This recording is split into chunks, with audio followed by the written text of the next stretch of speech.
look in your eyes. You're on a mission, burning ambition. You've got your eyes on the prize. You've gotta rise to the challenge. Show 'em what you've got. Step up and take what's yours. You are kings now, Clash of Titans.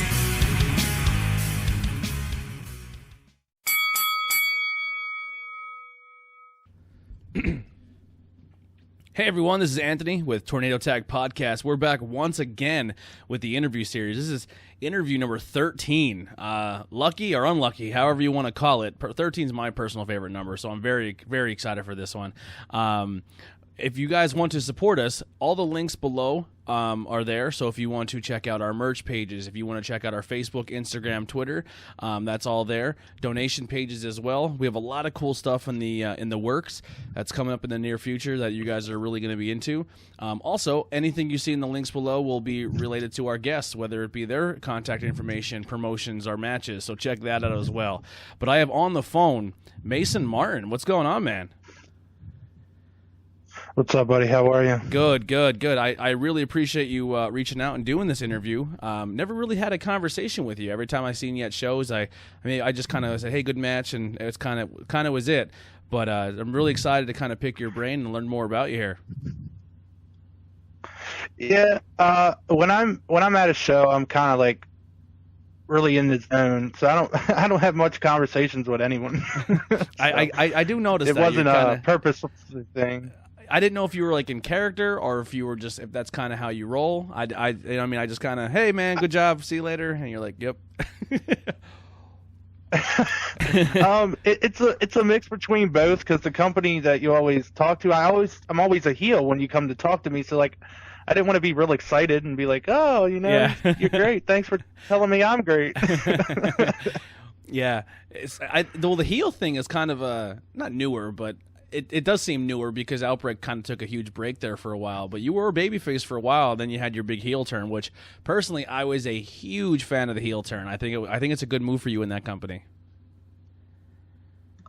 Yeah, things got a little stale on my end. I felt as if in that like environment, I think I would thrive as a heel. Yeah, I think you have a shot to move up and get bigger matches as a heel, rather than being a babyface.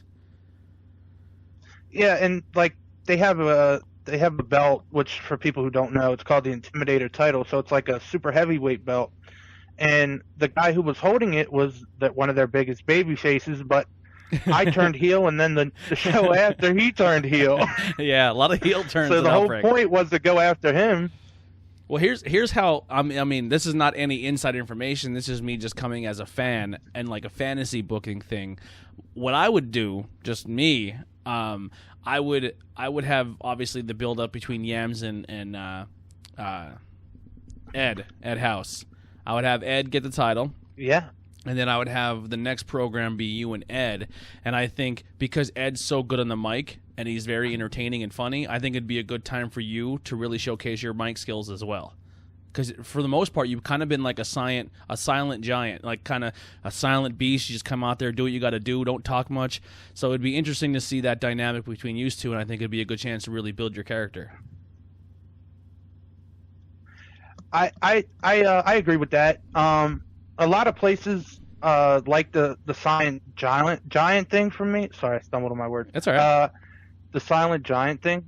It was never like I want to be silent deal. Like It just kind of got put on me. Like I'm about to do a promo for another promotion I'm going to work for called C3W, and I'm not going to talk at all in the promo. It's just going to be actions, like facial expressions, stuff like that. Like it'll be pretty cool. But that's the first one I've ever done where I just completely do not talk. Yeah. The one you did right before the Andy Header match where you were kind of outside and you were kind of just like, I've been there the whole time, kind of just like, I deserve more promo, I thought was very good. I thought you did a really good job with it. Yeah, thank you. I appreciate that. Yeah. Sorry, go ahead. A little side note. A little like a little side note. A lot of people don't know. The reason I started that promo off as if the promoter was calling me was because one of the promoters at the show, Dave, which it's no problem, he was very adamant about me getting that promo out. So I figured it would be funny for the people who would know that, like, I'm arguing with Dave on the phone. Yeah. Yeah. But, yeah. Another good thing I would kind of want to put you over on and congratulate you on is Outbreak returned after their big hiatus, and then you kind of returned. And, man, you looked fantastic, man. You lost a lot of weight. You looked great. Yeah, man, I really appreciate that. Once I realized that, like, this is a career for me, like, I want this to be like my full-time job. I know your body is a part of your image, and your image is a part of your pretty much your job application, if you will. And I figured if I lost weight and put some muscle on and just looked more intimidating than I did, I felt as if I would be more appealing to a lot of different places, and luckily it's worked that way. So, yeah. But thank you for noticing. I really appreciate it. No problem, man. I when you hit the curtain, I kind of leaned over to my buddy. I was like, because my buddy that was there that night, it was his first Outbreak show. He's never been to an Outbreak show, and I was like, man, he looks fantastic. And he goes, what do you mean? I'm like, he slimmed down a lot and he put a lot of muscle on. He looks good. Because I think sometimes people, especially in the indie scene, and this is not knocking or I know guys got full-time jobs and stuff, and it is hard to maintain your job and be a wrestler and keep yourself in great shape. But sometimes I think a lot of people present just like the bigger, chubbier dude as just the just intimidating by his size. But sometimes I disagree with that because I'm someone who I'm kind of spoiled with mixed martial arts. So when I see like a bigger heavyset guy, I'm like, in my mind, I'm like, oh, he has no cardio. He's good for the first 3 minutes, but if you come out and you're kind of more, you're a big guy, but you're more slimmed down. You can show your athleticism. You have a little more muscle than you do have maybe a body fat. It comes off, I think, better in pro wrestling than just being the real big guy. For example, Braun Strowman when he came in and Braun Strowman now. Like, if you looked at a guy like Mabel back in the day, he was just a big chubby dude, and you're like, man, don't get near him, he'll kill you. But on the same token, you're like, man, if I just run him out, it kind of you're playing into the mental aspect of it too, and the visual side. So I think you're on the right track there, and you're doing a fantastic job. Yeah, that was the thing. Like, I would see a lot of, again, like, I don't shoot on people. I think that's really dumb. But there's a lot of shows where there's people there and they're completely out of shape. Like, I get it. You want to be a big guy, or you're just naturally a big guy. But if you're like 400 pounds and you look like you can't walk to the ring barely, and you get in the ring, it's not believable that the guy you're working, who 9 times out of 10 is more slim, is going to just run at you the full time. And it becomes one of those things where, like, do you play cat and mouse the whole match, or do you break the wall of psychology and, like, let me run at him one time and he catches me and beats the hell out of me? Like, nobody would do that. So I saw myself getting super big in that predicament where I just looked sloppy. Like, I didn't look like a wrestler. I looked like a guy in the front row who put tights on. Like, and when I started feeling that way, that's when I really made the change. What exactly as much as I could? What did you do to, like, when it came to with like just working out, cardio, diet? What was your regimen going into it? So it all started when I went to the doctor and I clocked in at 367 pounds. That was the heaviest I've ever been, and I was just kind of like, I'm kind of fed up with it. Like, this is too much. This is not okay. And I think that was the driving force, is just being sick of it. Like, a lot of people say, you have to. It has to be when you're ready. So that was the biggest thing. Like, I was just ready to stop looking that way. And then as far as, like, what I would do cardio every workout. Like, I know some people have a cardio day, but every day was cardio. Instead of going to the gym 3 times a week, I went 5. And the only reason I went 5 is because I would be wrestling on the weekend. If I could fit in a Sunday, I would fit in a Sunday. Yeah. And as far as eating, I didn't really break a lot of habits. I just cut out fast food and I cut my portions a lot. Like, nice, yeah. And the weight just came off. Interesting. Yeah, I mean, I'm currently at that situation now where I kind of want to slim down. I got some other personal stuff that kind of holds me back, but I don't want to use it as a crutch or excuse. I just got to get off my ass and do it. But so when I hear people like you that that kind of just like motivate yourself to do it, I do give a lot of respect and kudos to. I think that's a really, really good thing. Yeah, so we'll jump. We'll come back into present day time in a second here. Let's rewind the clocks a little bit and. When I don't know what I was thinking there. When did you first become a wrestling fan? When did you catch the bug? When did you see your first show, event, match, whatever it may be? Ever since I can remember, really, there was never like a specific show that like caught my eye. I just remember always like watching it, like just.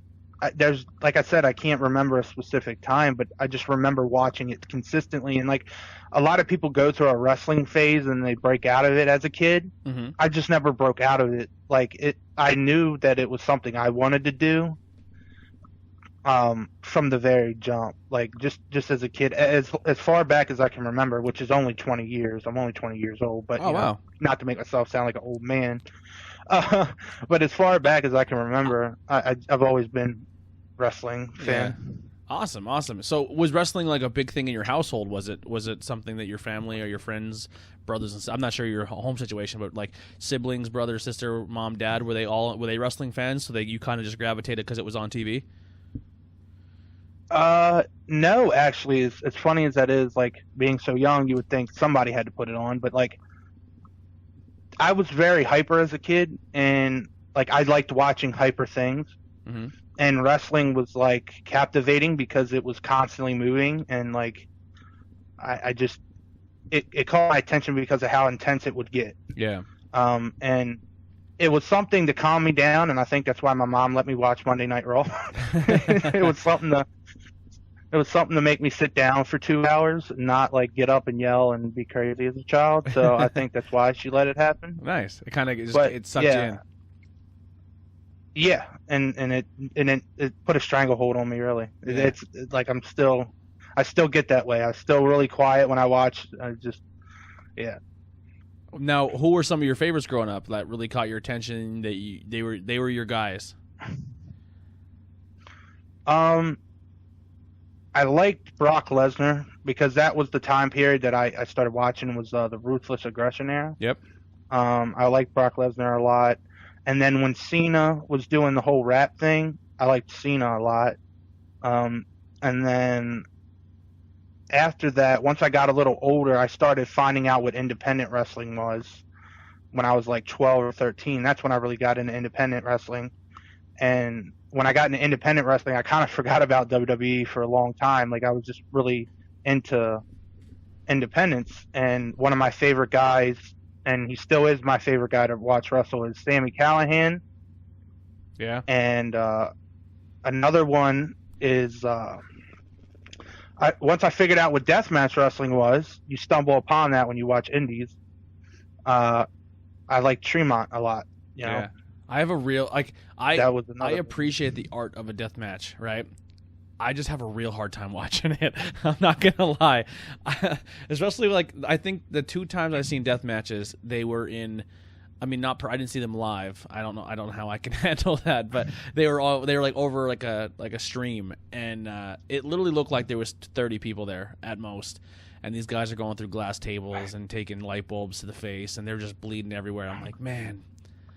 Like, I guess knowing what I kind of know now, what like guys get, and knowing that if it's a 30 person crowd and you're out there getting, it's like I was like that man, what you got that night probably didn't even cover the hospital bill. Like I was like, man, like, I respect it, but I was like, you don't need to do that, man. Calm down. I guess I'm more worried about the safety of the guy than I am. I do appreciate the match, but the whole time I'm like, oh my god, that's gonna suck so bad tomorrow. Like one of those type deals. Yeah, I think that you have to be passionate to be an independent wrestler, but you really have to be passionate to be a deathmatch wrestler because I would agree. You know, if you're wrestling a regular match and you stumble upon a small crowd, you can kind of like milk out the small stuff, and you don't have to do the bigger spots and stuff like that. Whereas deathmatch wrestling, you can't really milk anything. You kind of just have to do it. Yeah. Because if you get lazy with a deathmatch, people get hurt, and they get hurt pretty bad. Yeah. I watched the video. Sorry, go ahead. I've been fortunate enough for every death match I've done, it was a sellout crowd. Yeah. So like I never really experienced the whole 30 people thing. Yeah. I've been fortunate enough, so I have yet to experience that. But I know a lot of guys are very passionate about what they do, and no matter who's there and who's watching, they're going to go out and perform the best they can. Yeah. We'll circle back to that. So, growing up being a wrestling fan and stuff, when did you start your training, or how did you find out about training?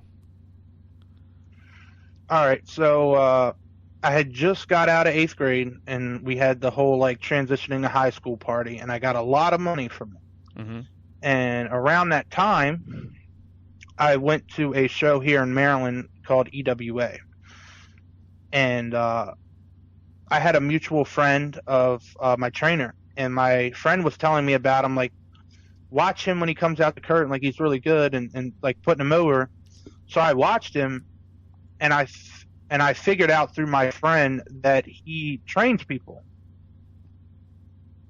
And after watching him, I went over to his gimmick table, and I got his information, and I kind of it snowballed from there. So 14, I started training. Wow. So you've been in the business for a minute here. That's really cool to hear. I wouldn't have I didn't know that, or wouldn't have known that. So when you say training, would you come in like help set up, tear down rings and stuff like that, like, or take small bumps here or there? What was how much can they let you do at 14, or what were some of your things that you've done? Honestly, my trainer's philosophy was he saw a lot of potential in me mm-hmm. from the get-go, because when I didn't understand something, I always went out of my way to either understand it or get it right. And one of his biggest thing was, I'm no different than anybody else. I'm no different than the 30-year-old here. So I did everything. I set the ring up. I tore it down. I took the bumps. I did spots. I pretty much did everything that everyone else was doing. It really wasn't, he's younger, so take it easy. It was get in, be a wrestler. If this is what you want to do, then you need to do it. Mm-hmm. So, I think that like really instilled a work ethic, yeah. A work ethic, Mm-hmm. Yep. Paying your dues since you're 14. And you said you're 20 now. Yeah. Wow. That's super impressive, man. I'm my respect level is climbing here. When was your first match? At what age? 17. 17. So 3 years of training. Nice. My trainer always tells me the only reason it took that long was because nobody was going to book a 14-year-old. Yeah, they didn't want a mass transit situation. No. So I waited until I was close to 18, and then I went to West Virginia for my first booking, which they have no age restrictions, and yep, I debuted at 17. Wow. So how, like, just another question here. 17, were you driving at that point in time then? No, actually, I just got my license back in December. It was one of those things I put off for a long time. Wow. So how do you get from show to show? I've been fortunate enough that the group of guys that I train with would always help me with getting 2 shows. So it's we kind work of like a lot of carpool mutual thing. shows. Yeah, and I've been fortunate enough that they always save me a spot and stuff like that. Unless you're not comfortable doing so, who's a little bit of your road crew that you guys travel around with? Obviously Sicken, because he's my trainer. Mm-hmm. Matt Wilde is another one. Mac Mayhem. He has, many different. Jesus mottos, Christ, but, he is fucking impressive. Like he's one. Like when he's on the card at Outbreak, I get excited because I even said, I'm like, you look like you are out there to legit hurt people, and you look like you work so stiff. But then every single time the match is over, as like a smarter fan, you're like, oh, everyone's fine. But just the way he works looks so believable. Like he's fantastic. I always look forward to seeing him on a card. And a lot of people don't know this. People in the business do, but Matt also had a hand in training me as well. Yeah. So I consider him one of my trainers. To go back on the road trip thing, Showtime Jeremy Grimes carpool with me. Well, I carpool with him. Now I can drive. So, and then I for about a year and a half, I traveled a lot with Mr. Grimm, who was another big help in molding me into what I am now. Guy's been killing it too lately, making a lot of appearances on AEW and stuff. I mean, when you hear this, I mean, there's some space and time. So to kind of give people a perspective, because if we bring up stuff that's current and people are like, that doesn't make sense. We filmed this. This is the Monday after In Your House happened for NXT, so we'll kind of put a timestamp on it here. So yeah, I actually just interviewed your trainer the other day. His episode is actually will be three ahead of you. So I actually interviewed second. Oh, okay, very nice. Yeah, it's so a lot of. I'm getting a lot of you Maryland boys. I don't know. You guys reach out. You guys are eager to do podcasts. I like it. I like talking. Yeah. And no better way to get yourself out there than to just talk. And I enjoy talking to people. I enjoy learning about podcasts. people. So I that's my favorite thing about it. And if people who I've seen perform that I like, how I said it with you, I never really had an interaction or encounter with you. So this is nice that we're able to do that. Yeah. So your first match of 17, who was? Do you remember your first match? Who was it, and how it went down? Honestly, I don't really remember their names. It was a really small show in West Virginia, and like a lot of those guys don't even wrestle anymore. Yeah. That the company's actually debunked. Like the company's not even around. Oh wow. So I can't really tell you who exactly they were. I'm bad with names as it is, but like I was really bad that night. Like I was so nervous. Yeah. But it was a 6-man tag, and I tagged with my trainer and Ron Holiday, who's another student at where I train. Nice. Do you keep? I should have asked these in my other interviews, but because it's something I'm fascinated about, but I just don't know why it never came up. Do you keep a track of your matches? Like, do you have like a book, or do you do anything like that? So I keep track of like my yearly bookings because I put them all on my phone. That's the way I know where I'm at next. Yeah. And at the end of the year, I'll go back through my phone and like just add them up. But unfortunately, my phone from last year, which was like my best year so far, broke, and I can't look back, and I can't remember. I was on so many shows that year. Yeah. Last year, and but this year I'm definitely going to keep track of what I'm doing. It's all my dates that were supposed to happen are in my phone, but with the current situation, a lot of those ended up not happening. Yeah, unfortunately, there was so much cool stuff about to happen too, man. Outbreak was coming back. There was a lot of cool shows, but I'll tell you what, man. I think it's going to bounce back even stronger. Oh, what's going on here? Oh, sorry, I'm getting a phone call. I don't know if that bled through, but if you heard Undisputed Era, I apologize. Don't copyright infringe me. That's my ringtone. my friend was trying to reach out to me, but I had to quick hit the decline button there. Yeah, so the funny thing is like I got 2 different promotions that are out of my state that are inviting me to come down and do some of the podcast stuff down there. So I'm definitely looking forward to it coming back. And one of them is going to be with Sicken down in Maryland, so you'll probably most likely be on the show. And then I got invited to a show in Delaware by Sean Carlson. So nice. a lot of cool stuff, man. We're definitely awesome. We're branching out. We've been doing this now coming up on 2 years. And if you would have asked me, I've been invited to promotions as just being a guy who sits at his kitchen table and talks wrestling, I would have never told. I would have told you, nah, no chance. So it's a lot of cool strides we're making. I'm really excited about it. So yeah, congratulations. That's awesome. Thank you, man. I appreciate that. So you've been doing this a while now. Your first match of 17. You are 20 now. What are some major accomplishments that you've done so far? Have you achieved any goal, any belts or titles or gold with any of the promotions? So currently I am the SCWA heavyweight champion. They're a company in Wheeling, West Virginia. I'm actually their tag champion as well. Those are the 2 belts I have. You say you have 2 belts. One in of the the same biggest promotion? accomplishments. Yeah, Nice. yeah. As Look funny at as you. that sounds. Look at, you're like Bailey right now, world champ and tag champ. Yeah, dude. That's awesome. And Mason 2 belts. They should get a another big t-shirt, accomplishment.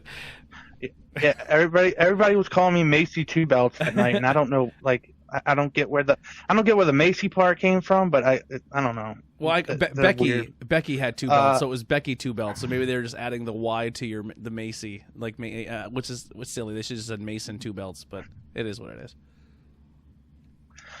That was a big. I don't really look at belts as like a big deal. I look at them as an accomplishment, because the promotion trusts you with their main event when you're the heavyweight champion, and they trust you with their marquee matches as the title holder. So that's the aspect that I like about having a belt. Mm-hmm. The belt itself is really just another thing I put in my gear bag, but the gesture, I guess you could call it, is pretty cool. And then another big thing for me was I wanted to work for Matt Tremont. And I've always said this, and I always will. Tremont was a big driving force for me wanting to do death matches. And when his company came out back in, I think it was 2016, they had their first show. I just remember telling myself, like, when I debut, I'm going to make it there. And right now I'm on their roster. So that was a big deal for me.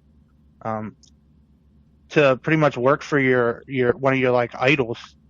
And that was, it was really an awesome experience, and it still is. I was fortunate enough to spend the night with him, and he took care of me after the show. One of the nicest people you ever meet, and it's just awesome to know that like one of your idols is like has your back pretty much. Like, yeah, I needed somewhere to stay, and he was like, you can stay with me. Like, it's a pretty cool thing. So getting a roster spot on H2O was like my biggest accomplishment so far. Now, when it comes to death matches, I know Pennsylvania's really iffy when it comes to blood and when it all right, so when I pose this question once again, if it's too much, or so my thing is I want to protect the business as much as possible. I know there's so much out there already, and there's so much common knowledge, but I don't want to be the one to try to put stuff out as well. But there are certain aspects I'm curious about. So if you are comfortable talking about it, it's cool. If you're not, no hard feelings. I won't get upset. But like, so going into a match, like normally where do death matches happen? Because I know a lot of states are really like they're really weird about blood and stuff like that. New Jersey is the biggest one on the East Coast that does death matches. Okay. Because everywhere else on the East Coast is very particular about what they want at their show.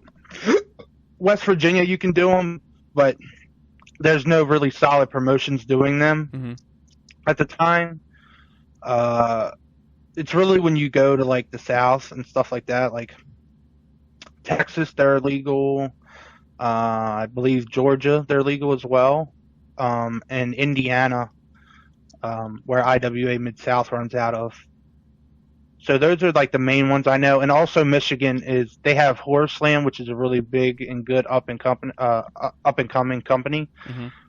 So those are the main states that I know of. California also, you can do them in California. But as far as like on the East Coast, it's mainly New Jersey. New Jersey. Okay.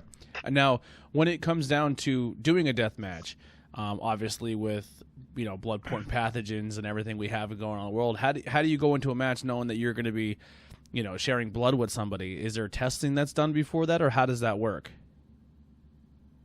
Yeah, everybody's tested. They're not tested. Just to put it simply, they're tested.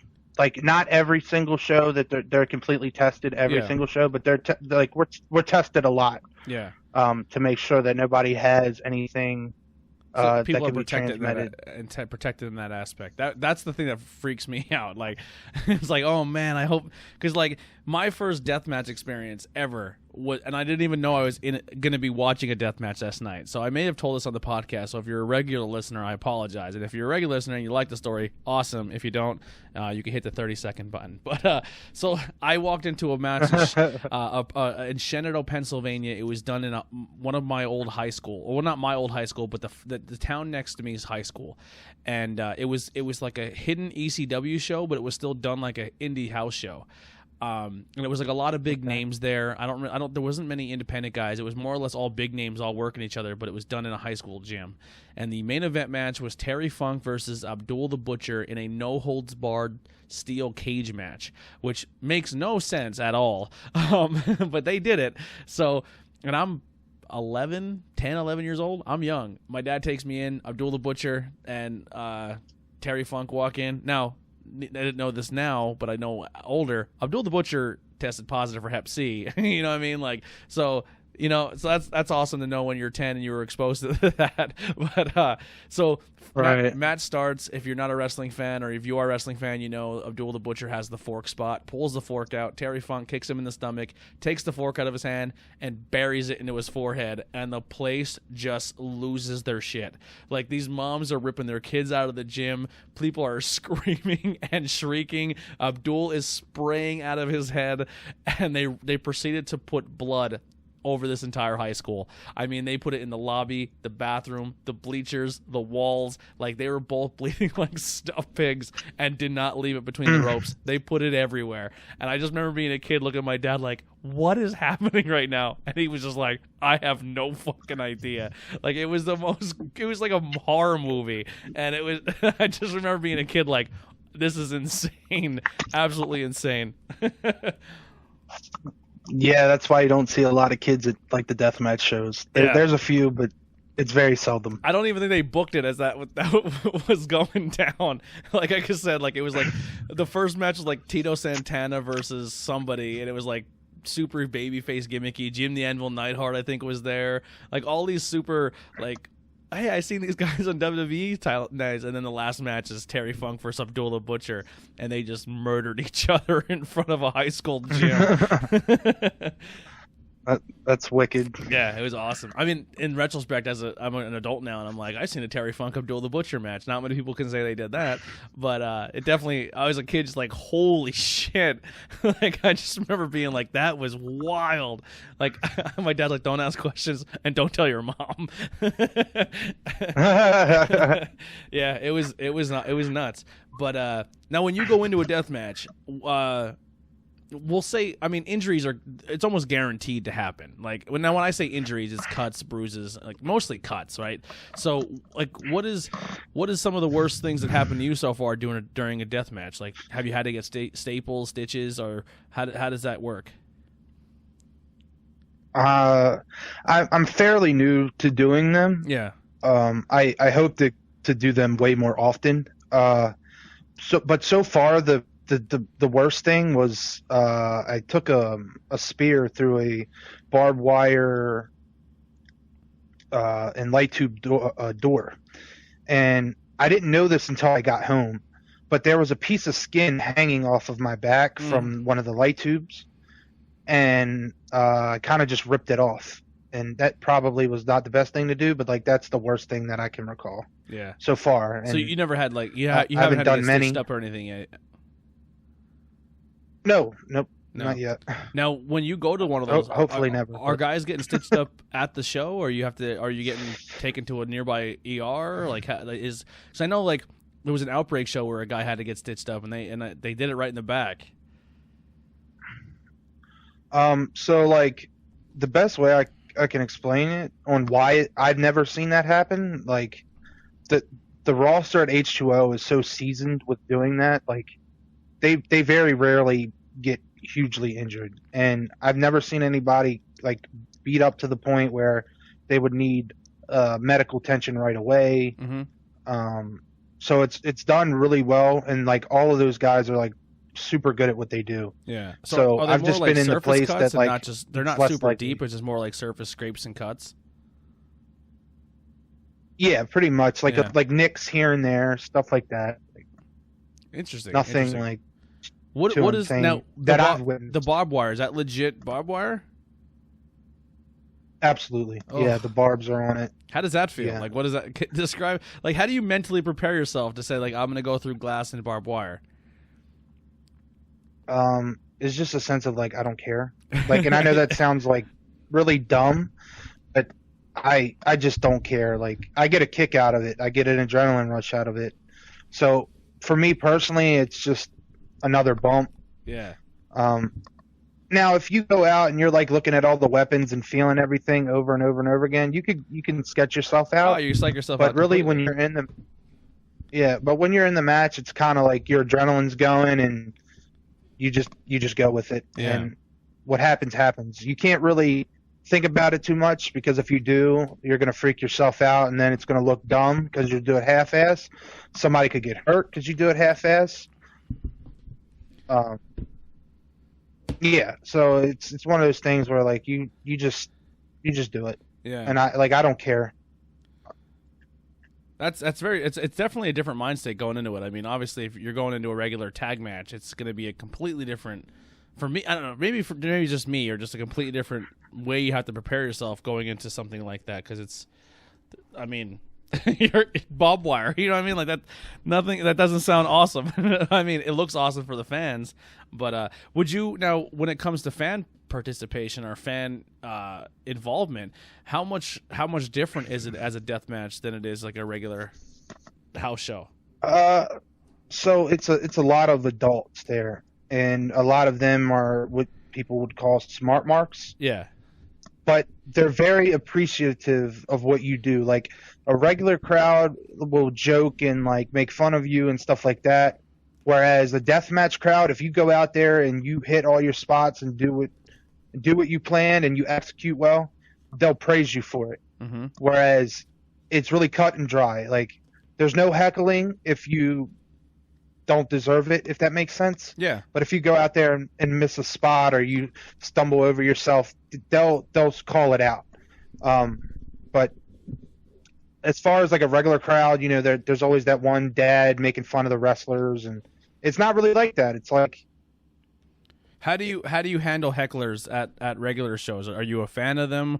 Do you like? I know some wrestlers really embrace them. They love when there's that kind of fan there because it makes it fun for them. But how do you perceive that? well, it's a lot of times when I'm heel, I'm just like the silent giant, like we were talking about earlier. Mm-hmm. So I really don't argue back and forth with them. But in all, like I'm glad that they're doing that because they're invested in the show and they're having a good time. Absolutely. And that means most to me is if the fans are entertained. Like I don't pay attention to what they say, and half of the shit that they say, they don't even pay attention to either. They're just having fun. Mm-hmm. So. Do you remember? Yeah, like do you recall any some of the funniest things that was yelled to you from a heckling spot, or do you just tune it out? I honestly, like when I'm in the ring, I really don't hear I don't hear much. Yeah. When I come to the ring, I hear it, but I think somebody called me Umaga once. I thought that was pretty funny. That's not a terrible. That's a nice compliment though. If you're giving a presence of Umaga as a big man, I mean that's a win. You know what I mean? But yeah, like when I'm in the zone, I'm in the zone. The only thing I hear is what the ref tells me and what my opponent tells me. Mm-hmm. But other than that, the crowd, I tune them out. Yeah. And not intentionally. It's just one of those things that I think I should work on because, you know, crowd involvement's everything at an independent show. Yeah. So I think I should work on that a little more. Well, I'm just in my head. I'm thinking to myself, I gotta step my game up now. Next time I see you, I definitely gotta get your attention with some good heckles. There you go. There you go. I just gotta find something clever enough that when you hear it, you're like, that motherfucker. I'll know exactly who said it too. Yeah. I remember the one time. What's his name?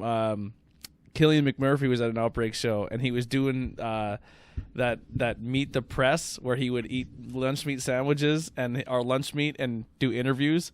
So he got on the turnbuckle and he's doing full heel, and I said, "Meet the Press is the greatest show I've ever seen." And he just looked at me and he smiled and goes, Shut up, because he didn't because I gave him like the super compliment, and then afterwards he was like, "That was the funniest thing all night. Thank you so much for that." I'm a huge guy. I love Killian. He's such a good dude. Yeah, I really like Killian.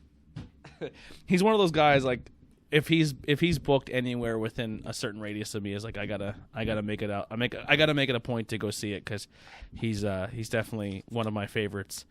Yeah, he's very entertaining.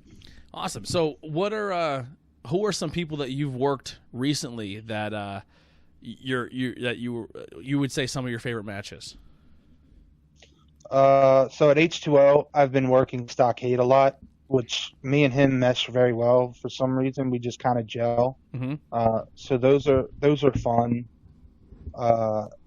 When I wrestled Andy Header, it was one of those things that like Andy's one of like the biggest names in that area of Pennsylvania, so I thought it was pretty cool to get in the ring with him and mix it up. It was a great match. You did a really good job. Thank you. Yeah, I really enjoyed that match. And then that's about as far back as I can think that like was memorable enough for me to say like, yeah, I really enjoyed. And I'm not being impartial here because Header's my buddy, but what I really enjoyed about that match, just overall, I'll just give you my critique means dog shit because who the fuck am I? I'm not a, you know what I mean? But I like, first off, you came out, looked amazing, slimmed down, so that already was like, all right, I'm excited to see this. Your ring work has definitely got a lot better. I mean, I can't say it got better because a lot of the times I've seen you were kind of throwing in tag matches or you were in intergender tag matches with you and Izzy, so I never really got to see you really work at a single level. So then going in with Header, I've seen Header work multiple different styles and different people and stuff, and I thought it was a very, very entertaining and very, very good match. So I was one of the good ones that definitely caught my eye that night. So I would like to see more. I hope we see more singles pushes from you at Outbreak, because a lot of times I think I seen you were kind of just stuck in like tag team situations. Yeah, I mean that would be pretty cool. Working Header was really fun. He's super easy to work with, and you and Grim would be a really fun nice match to guy. watch. I've worked Grim several times. Yeah. I can send you the link if you'd like. Yeah, I'll definitely check it out. Yeah, because I think you and Grim would have a cool dynamic. That'd be interesting to see. I know Grim just had a really good showing at Outbreak. I mean, he lost. Well, during the interview I did with him, he didn't lose. He got counted. It was a count out.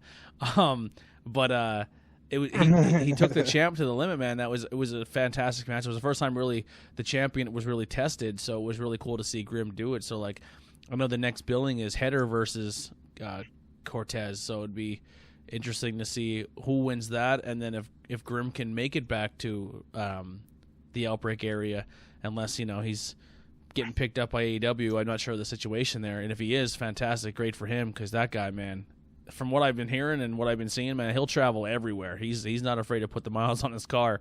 He's definitely he's in it to win it for this wrestling business. So kudos to him, man. He's a workhorse.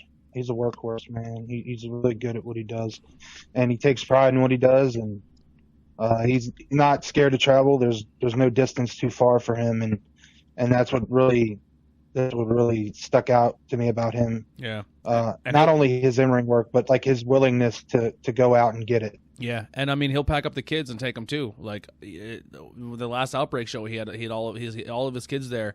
And he went out and wrestled, and then right after he's changing diapers, like just a super, super, super cool guy, man. And just seeing him on TV, I was like, good for him. Like if there's a lot of guys in the area who deserve it, and he's definitely one of them. So I was very happy for him. I hope more comes of it for him. Oh yeah, absolutely. Yeah. I really do. He's very deserving of it. Yeah, absolutely. Now, who are some guys? I'm a big believer in speaking things into existence. So, who are some matches? You would love to have, or maybe some promotions you would love to work for? I think one of the biggest promotions that I would love to work for in time, because I want to perfect my craft before I get there. Yeah. Would be GCW, Game Changer Wrestling. Ooh, baby, yeah. They do some crazy deathmatch. And also Horror Slam would be an awesome place to go. And some of the matches that I would really like to have in place, I would like to have another one with Stockade singles. I would love to wrestle Tremont. That would be like awesome. And then there's a guy who comes to a promotion I work with in New Jersey called Titan Championship Wrestling, and he's from Connecticut. His name is Wrecking Ball Legursky, and I've really been wanting to wrestle him for a while now. So those are my main ones. Nice. Are you more focused on doing more deathmatch things, or are you kind of trying to? Are you going to tote the line? Where does your heart lie when it comes to what you want to do? If I had my choice, I would do death matches more than regular matches. But for the time being, I'm still really new to death matches. So I got to prove myself. I got to prove why people should book me and stuff like that.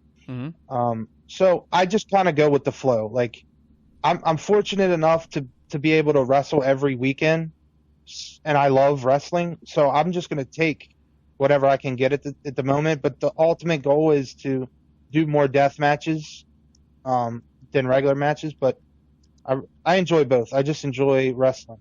Yeah.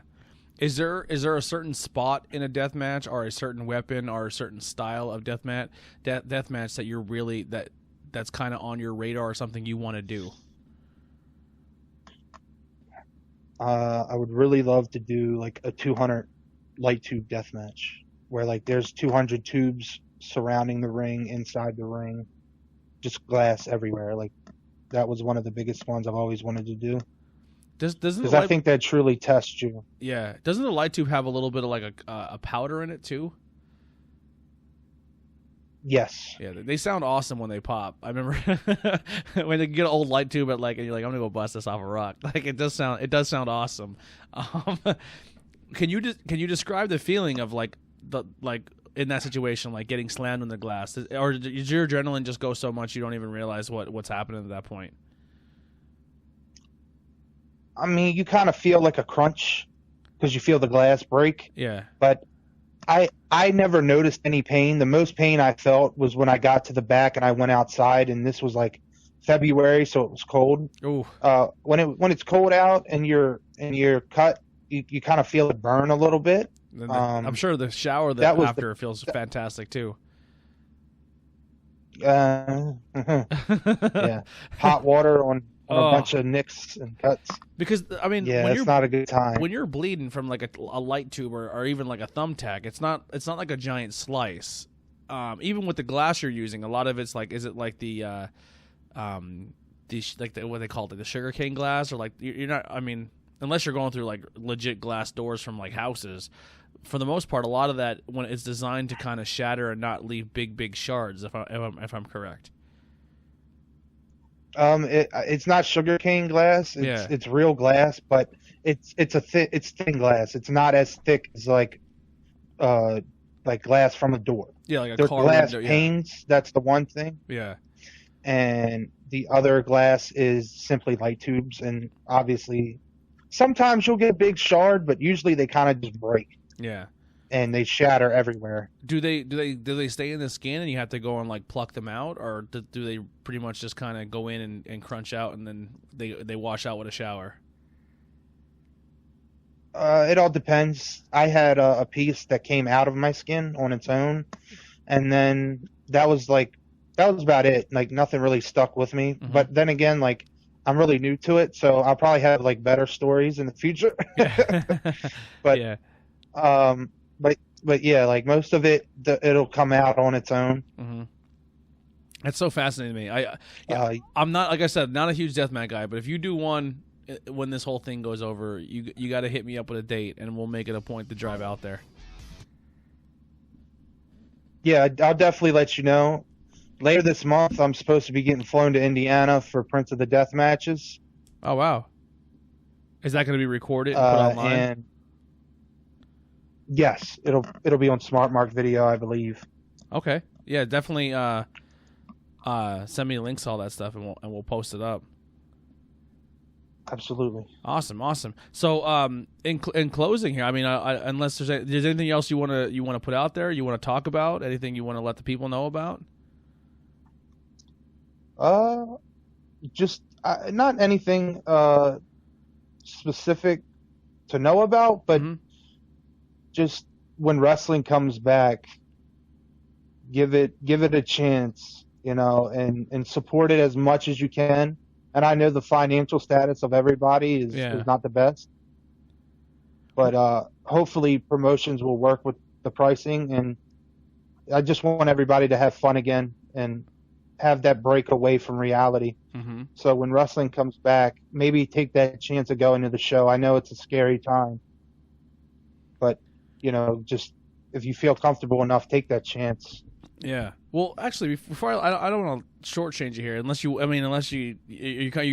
cool with staying a little longer. Yeah. All right. Now, what are well, first off, before we jump way off wrestling here and get crazy, do you have any merch pages or anything that people can check out, or they can go buy and support stuff? Maybe get a T-shirt or anything like that. I do all of my merch directly, like through me. I get them printed. I ship them out. I sell them. Mm-hmm. So if you just send me a message, I can show you the 2 shirts that I have available, and we can go from there. I can ship it to you, or when we see each other at a show, I'll give you your shirt. Cool. All right, I'll definitely keep that in mind when you're booked at Outbreak. We'll do maybe we'll do a shirt exchange. I'll give you one of ours, you give me one of yours. We'll do a trade off if you're interested. You should look into Teespring too. You don't even have to have you don't have to pay inventory costs. They ship for you.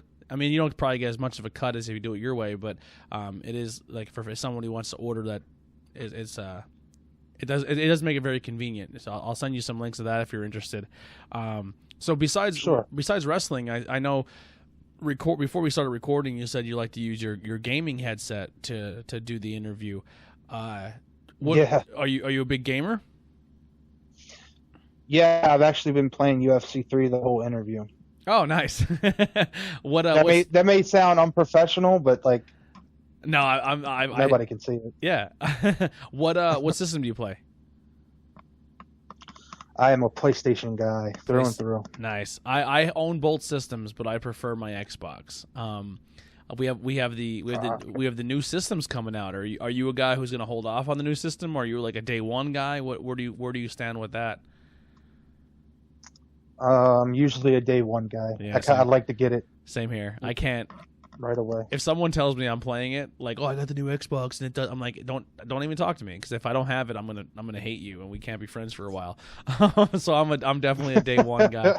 Like when someone tells me like, oh man, I'm still playing PS2, and I'm like, do you have the new system? I'm like, no, I'm like, what? Like, what is wrong with you? Like, you're missing out on so much cool shit. Like, listen, I do love retro gaming. I have almost all the old systems, and I still do play them. But I couldn't imagine not having the new one. Like, it's just strange to me when someone. You know what I mean, like, that's how much of a gamer I am. But so you are a sports guy, like sports games. I know you said you're playing UFC, but what other games are you really into?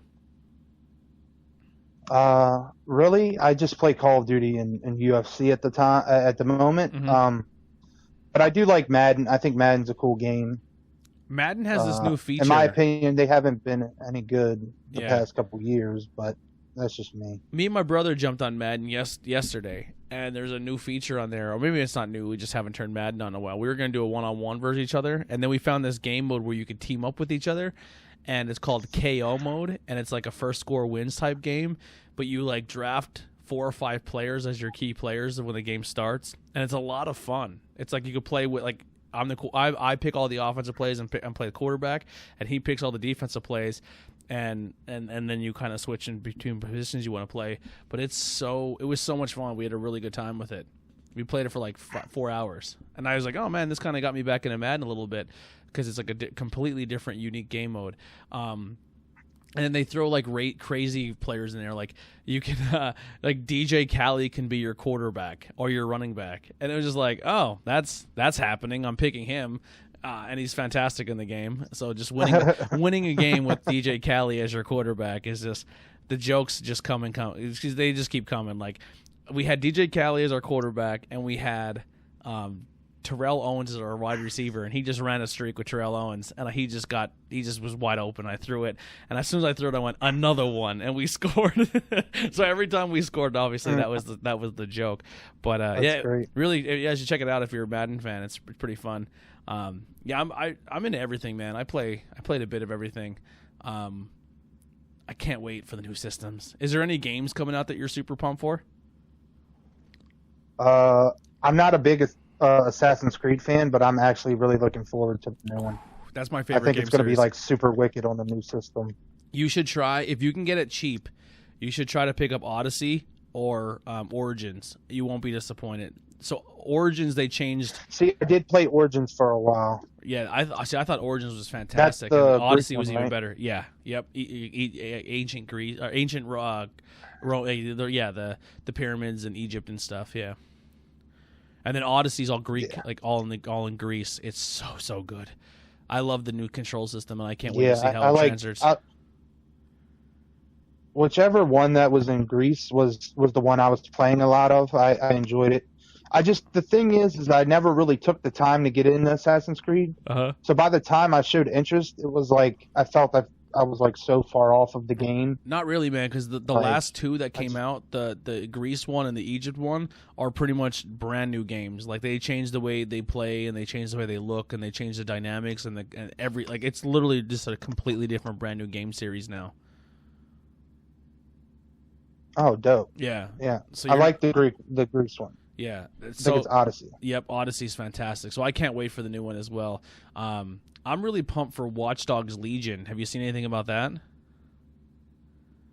No, I did not hear about that. So Watch Dogs is the one where it's like technology and people can like use their phones and hack people and all. It's like Grand Theft Auto, but you have all these different gadgets to hack stuff.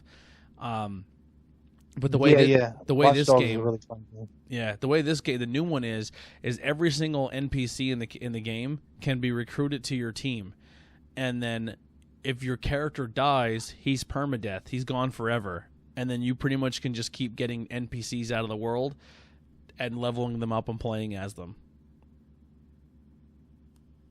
That sounds interesting. Yeah, you should check the trailer out for it. It's insane. Like the one mission you're doing, and you're this guy, and he goes, and you have to go find this guy that's really good at hacking drones, and you find him, and he's about to get arrested by like the government or the police that's in that town, and then you go to break him out, and during the mission to kind of save him, your character dies. And then it switches you over to another character, and then your mission is to go find this guy in captivity, like he's being held captive. So you have to bust him out of captivity. So you bust him out and then bring him back to your hideout. And the guy goes, "Hey, what happened to the guy who was trying to save me the first time?" And they're like, "Oh, he's dead. He's like, oh, he's gone forever. Like he died to bring you here." And like they bring it up in dialogue that guy died. Like if that wouldn't have happened, then they wouldn't have like. It's just crazy how the game knows that kind of stuff, and it changes the dialogue accordingly. I was like, that's super cool, man. Like, I'm pretty pumped for it. I'm pretty excited. I'm just excited for with the new generation of consoles. I'm really interested on how everything like looks. Yeah, they're going to be fantastic. I mean, as far as graphics goes, you can't go wrong with either system. They're both going to be absolute powerhouses when it comes to graphical. I think from what the specs are showing is that the Xbox is going to be more powerful and probably put out a better graphic image, but I think PlayStation is going to have the better load times is kind of what the general idea, what people think is what's going on now. But it's hard to say because PlayStation really hasn't put anything out there. They were supposed to have a conference 2 days ago on the 5th, but it just never happened. So the rumor is it may happen next month on the 11th, so but that hasn't kind of been released yet. Yeah, I keep up with it slightly, but it's one of those things. I'm just kind of like, when it comes, it'll be cool. Yeah. Well, if you ever want to keep up with it, you can always check out our other podcast, Not Cool in High School. That's all we talk about is video games and comic books and movies and television shows, and maybe if you're interested in something new, you'll hear it from there. Sure, yeah. Yeah, like I said, I do a lot of different things. I do like an interview show where I just interview people. That kind of carried over to my other podcast because I do interviews for my beer one. Like I'll interview like beer medias or like people who own breweries or stuff like that. The wrestling one, I've been doing interviews with all independent guys, which has really been a lot of good times. Independent guys, other podcasts, promotions. I have a couple of referees lined up. A manager I just interviewed. So yeah. So if you know anyone who would be interested, definitely tell them to check us out and hit me up if they want to do one. Of course, yeah, I'll spread the word. Yeah, so I'll kind of give you a rundown of. So this week is the Glorified Jobbers podcast, and it's Andy Header, Trajan Horn, Mad Max Morrison, Jason Drake, who is one of your buddies, right? He's out of your school.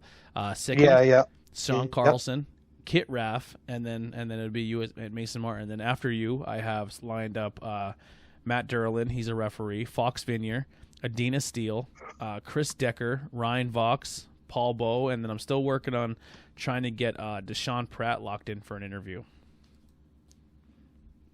Nice. I have a bunch of cool stuff. Nice. This is just to kind of kill time between now and then, because I have pretty much all this free time because I'm laid off work, and now it's looking like I have enough content for like a month and a half or 2 months because I just released them one a week. So I built up a pretty big, like I recorded, like, once again pulling the back curtain back for people listening. I recorded these all back in, what is it, June right now? I lost track of days. Yeah, it's June. I've done like 4 in the past, or like 6 of them in the past 2 weeks. So I have enough content to last me till like August, which is pretty neat. On top of the normal show that we release every Friday. Yeah, dude, that's awesome. Yeah, and then we're working on getting a new laptop, and then a lot of the shows are going to go live stream, so you can actually watch them live when we record them on Thursday night. And then if you can't watch them live, you can go back and rewatch it, or you can check out the audio on pretty much everywhere you can find podcasts, like Apple Music, Spotify, any iPod app you could find, or any podcast app you can find us. And then we're going to try to make a big presence on YouTube, do video game streams. We're going to try to do a lot of cool stuff. Yeah, dude, I hope that all like works out. Mm-hmm. And hopefully there's a lot of following behind it. Yeah, these interviews, hopefully when we get this new laptop and I have more technology advanced, we can do so instead of just being this audio only, we would have like a Skype call where you can visibly see where you are and me. It wouldn't be live, but there would be a visual to just not just audio. So we have a lot of cool stuff lined up, man, and a lot of people are supporting us, buying T-shirts and stuff. So it really helps out. But it's been a blast. It's awesome, dude. I'm glad that it's working out for you. Yeah. Well, when we let go out of here, I'll send you my Call of Duty name, because I know you can cross-play, so it doesn't matter if you're on any system, and we can link up and play some Call of Duty. But I just want to thank you once again for for doing this interview. It was really nice, really getting to know you and learning a lot about you, and that you're a madman and want to do death matches. I definitely will go support one, but it's like a whole new thing, like just a quiet, reserved guy, and now you're willing to jump through barbed wire tables. It's like, you're a psycho, man. In a good way, a psycho, but that's fine. Yeah, I'll take it. Yeah, but man, I wish you nothing but the best. I think you're on the right track, man.